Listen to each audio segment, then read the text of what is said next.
que se burla de Andrés Manuel López Obrador, allá anda Felipe Calderón. Pues, ¿qué traen estos de la derecha y por qué se ha convertido como en el centro de atención para el conservadurismo el presidente de México, Andrés Manuel López Obrador? Y ya no digo conservadurismo para el conservadurismo mexicano, sino internacional. Sí, mira, esto que está pasando me lleva mucho a retomar la lectura de Thomas Kuhn, un físico que escribió La estructura de las revoluciones científicas,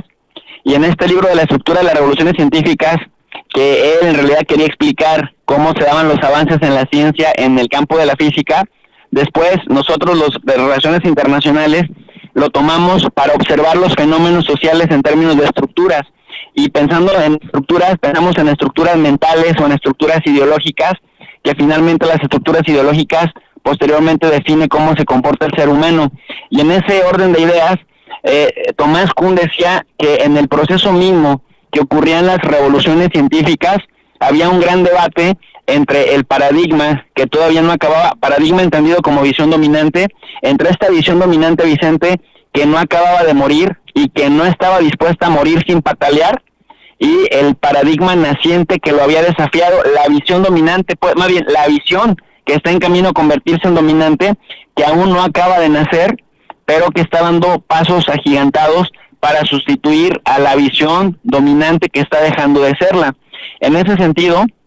vemos que se reúne la derecha mexicana con la derecha argentina, con la derecha colombiana, que cabildean también con los canadienses y con estadounidenses, y luego los vemos en España, y en España vemos la asociación de derechas con checos, con húngaros, con franceses, con alemanes,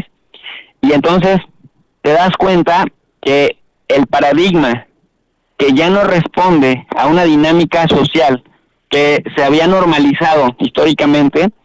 pues pareciera que están fuera de lugar. Pero si volvemos a esto que decía Thomas Kuhn en la estructura de las revoluciones científicas, que el paradigma que está en decadencia no está dispuesto a dejarse mover sin patalear, justamente vemos patologías muy, muy similares. Por ejemplo, imagínate, Vicente, imagínate a José María Aznar, imagínate a Sarkozy y a Felipe Calderón, tres borrachines que les gusta el tema de la militarización de sus países, que entienden la seguridad del Estado antes que la seguridad de las personas, que creen abiertamente que hay castas que tienen derecho a gobernar sobre otras, y otra cosa muy importante, que detestan todo lo que huela a Islam y todo lo que huela a comunismo, porque ambas visiones les han servido para justificar atrocidades, en el caso de cimentar sus estructuras de dominación a partir de dinero, de fuerzas armadas y también a partir de fraudes electorales, porque al final de cuentas, Vicente, lo que le ocurre a este señor, a Sarkozy, es que cuando se quería reelegir y que era una imagen en decadencia, recurre a fondos ilegales para mantenerse en el poder, aunque finalmente no le dio para esto. Y es lo que vemos también en el caso de este señor de Calderón. Recurre a financiamiento ilegal para mantenerse por sus pistolas en la presidencia, y después, cuando pasa la presidencia, que va su imagen también en decadencia, lo vemos tratando de volver al poder a través de Zavala, a través de su estructura, de la estructura operativa que trabajó para su gobierno, y a través también de su presencia en las redes y en los medios tradicionales. Entonces, ves que este paradigma decadente, que ya no responde a una realidad socialmente construida con mucha diversidad, por ser determinista cada vez está más fuera de lugar. Sus estructuras rígidas de pensamiento ya no dan, pero eso no significa que no estén moviendo sus recursos económicos, sus recursos políticos y sobre todo sus recursos ideológicos, aunque tienen un severo problema de identidad, porque por un lado acá los panistas, que tienen prácticas más parecidas a Vox, reniegan del Vox y dicen que son como el PP, como el Partido Popular de José María Aznar, que se sigue burlando de los indígenas, que sigue menospreciando, digamos, a los musulmanes y que sigue viendo comunistas en todos lados. Pero vemos la dinámica del PP, y la dinámica del PP también se mueve perfectamente en bona en la iberósfera, que acá desde México se estaba tratando de negar, Vicente.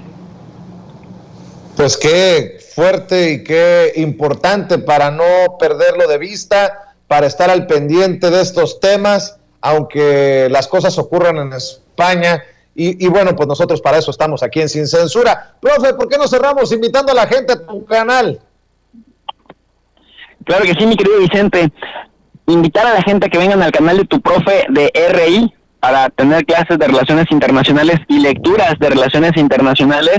Siempre en la descripción de cada video decirle a la gente que dejamos un link en formato PDF, que es la lectura de la sesión que impartimos, sesiones de geopolítica, de relaciones internacionales, de organismos internacionales, y bueno, pues hasta de escenarios sociopolíticos también los abordamos, Vicente. Nada más decirle a la gente de no advertir, de no ver las cosas en términos de blancos o negros, o de buenos o malos, porque eso simplifica el mundo, y el mundo maniqueo no termina de explicar las escalas de grises que hay en medio, esa diversidad, que me parece que eso está haciendo la perdición de la derecha, no solamente en México, ni en América Latina, sino en el mundo, y el paradigma que están haciendo justamente invita a ver la diversidad que coexiste en este espacio llamado planeta Tierra, Vicente. Pues te mando un abrazo, profe, como siempre agradecido, nos vemos el viernes o antes si lo amerita la noticia. Abrazo fuerte y muchas gracias por el espacio. Cuídate, vamos a